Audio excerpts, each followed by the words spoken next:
When you buy items over the internet, do you pay taxes on them?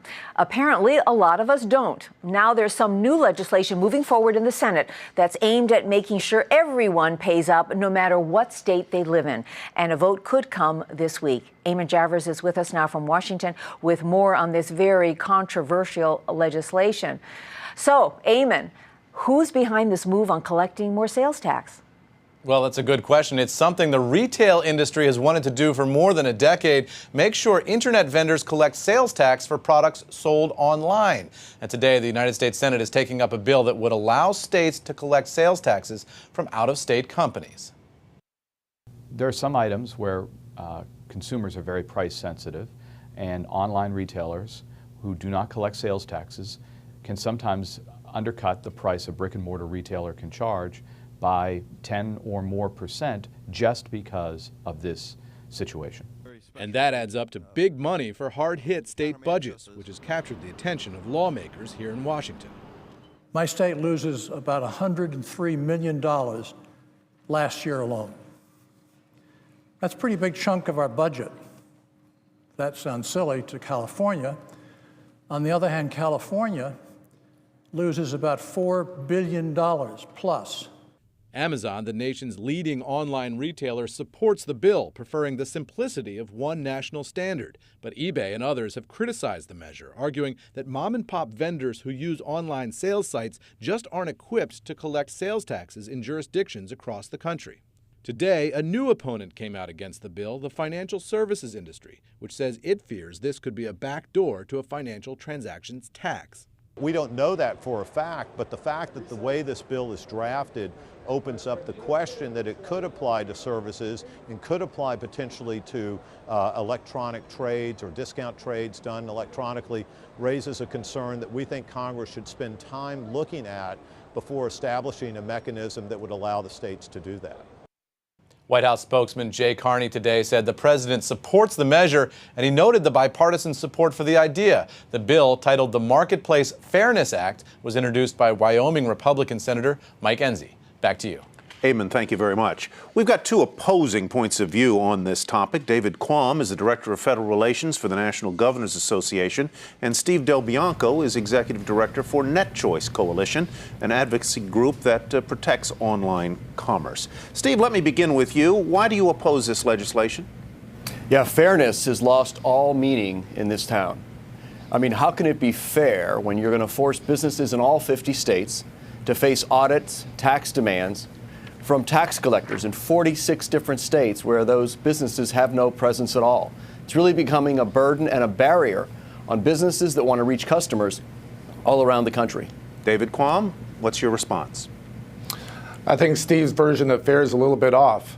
Fair is when your corner store competes fairly with some electronic commerce seller from another state who's competing for those same customers. Both should have to collect sales taxes.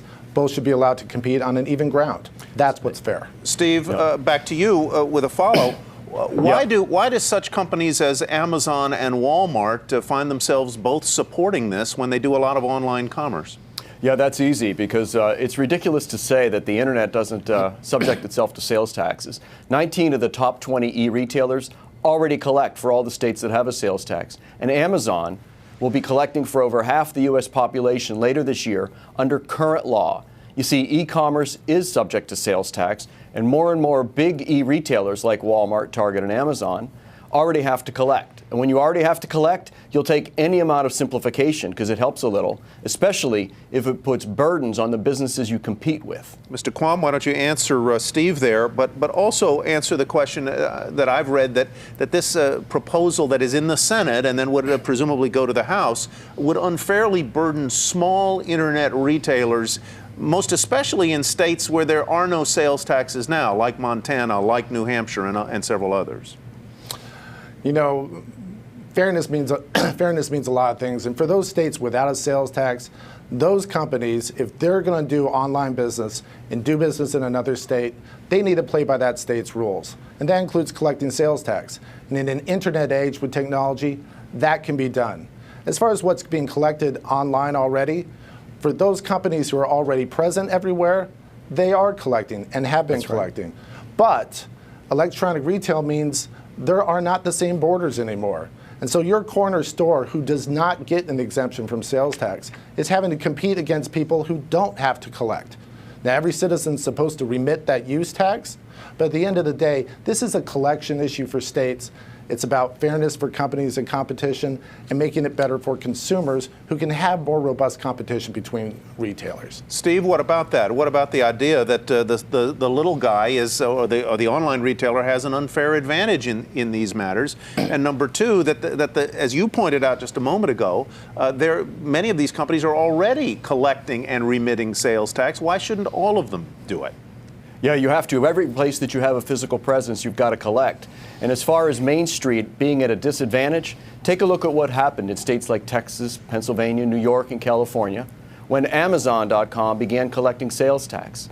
You'll notice that there wasn't a rush of customers away from Amazon back to the Main Street stores. Reason? Consumers don't buy online to avoid sales tax. They buy online for better choice, better convenience, and lower prices. The internet is here to stay, and in fact, businesses all across the U.S. turn to the internet to reach new customers. They're the ones that will run headlong into what David calls the new borderless world. It's borderless because the tax auditor from New York State doesn't have to respect the New York State border anymore. He can put demand letters and audit requests into businesses in Nebraska and all 50 states. David, address, if you would, the constitutional questions that arise here. There are portions of the Constitution that say that you really can't, one state can't tax interstate commerce from another state. You know, the Supreme Court said in 1992, a time when we were just talking about catalog, nobody had heard of Facebook or Yahoo or eBay or Amazon, that at that time, state laws were too complex for everybody. But guess what? We're in a different day and age. Everybody knows electronic commerce. The internet is here to stay. It's robust. And what you have right now is because Congress has not acted, you're giving a subsidy to online retailers that isn't needed. They're robust.